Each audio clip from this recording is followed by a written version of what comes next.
Welcome to our IBM I tutorial series. Today, we'll dive into KFLD, a powerful tool for handling key fields in file operations.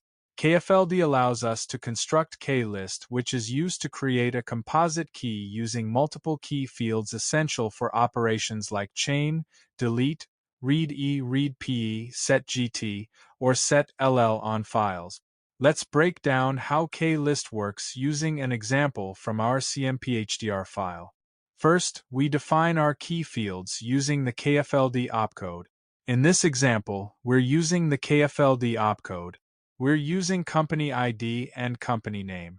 Notice how we initialize our key fields to fetch records from CMPHDR.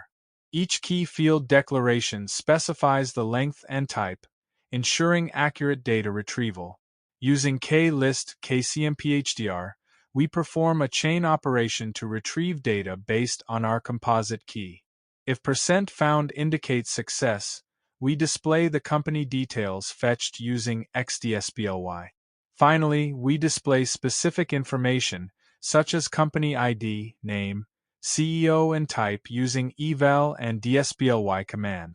And that's how KFLD helps in file operations by managing composite keys effectively.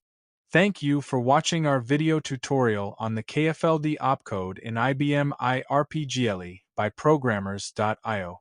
Stay tuned for more IBM I tutorials.